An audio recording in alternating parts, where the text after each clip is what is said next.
Всех приветствую на канале Творческий сундучок. С вами Татьяна.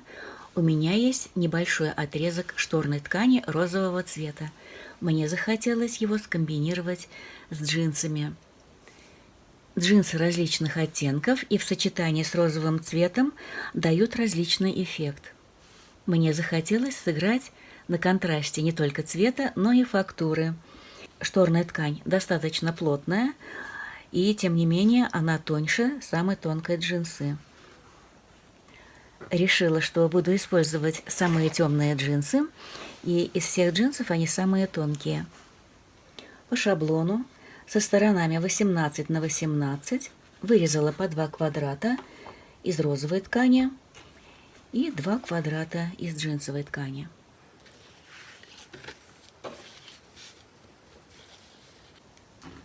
Дальше я сшиваю квадраты контрастных цветов попарно, а затем эти пары соединяю общей строчкой. И вот что у нас получилось после сшивания квадратов. И теперь я от внешних углов отмеряю по 10 сантиметров и делаю меточки. Меточки соединяю. И так я поступаю с каждой стороной и разрезаю по прочерченным линиям. Ну вот, я сделала разрезы по линиям, и дальше мы меняем угловые квадраты местами таким образом.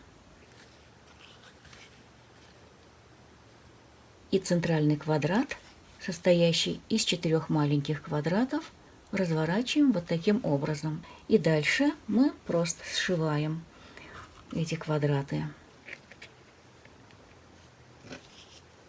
И результат я вам покажу.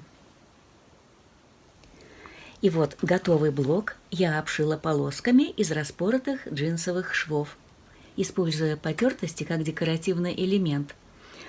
А чтобы потертости выглядели выразительнее, я оставила примерно 2 мм из невыцветшей ткани. Это то, что было в припусках. Если бы припуски были пошире, вот, например, как здесь, можно было бы эту полоску оставить пошире, было бы лучше, конечно. Припуски не везде одинаковые, поэтому если бы я оставила шире, здесь у меня совсем не осталось бы припусков. Приходится исходить из того, что имеется.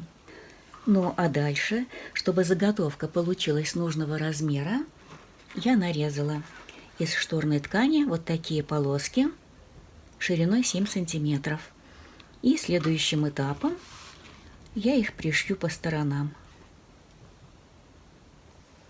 Ну вот, делаю я это как попроще. Сначала с 2 противоположных сторон, а затем уже по длинным сторонам получается таким образом. Вот такая получилась деталь.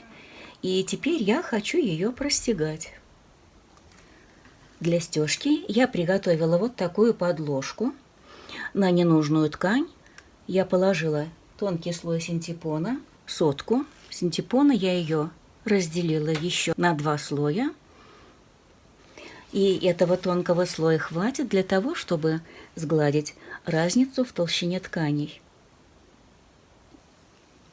Простегала по линиям шва, то есть я обошла все вот эти вот швы, добавила декоративную строчку, прокладывала ее на ширине лапки вот от этого шва. И чтобы было заметнее этот шов, я делала эту стежку нитками советскими, сороковка. И у меня осталось достаточно ткани как раз на заднюю деталь. Задняя деталь состоит из 2 частей. Между ними я вшила молнию и сделала вот такой клапан. Верхнюю деталь я накладываю лицом к лицу на заднюю деталь. Сметку я пока не убираю.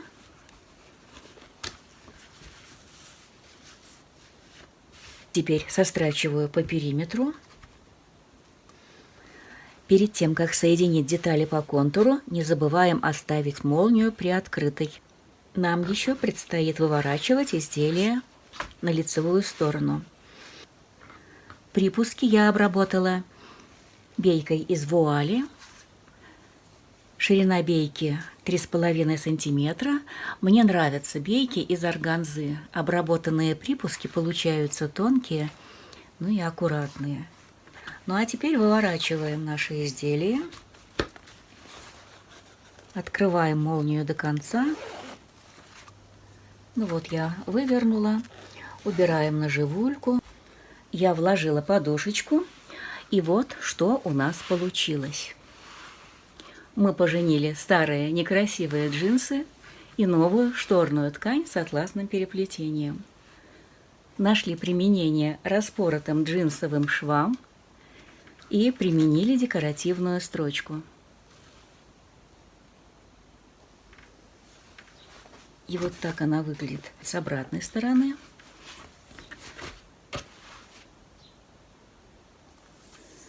Размер подушечки у нас получился 40 на 40. Ткани у всех разные, и расцветки можно применить разные. Если вам такая идея понравилась, ставьте лайки, жмите на колокольчик, чтобы получать уведомления о моих новых работах. И пишите комментарии, мне всегда интересна обратная связь. И я на этом с вами прощаюсь. До скорой встречи!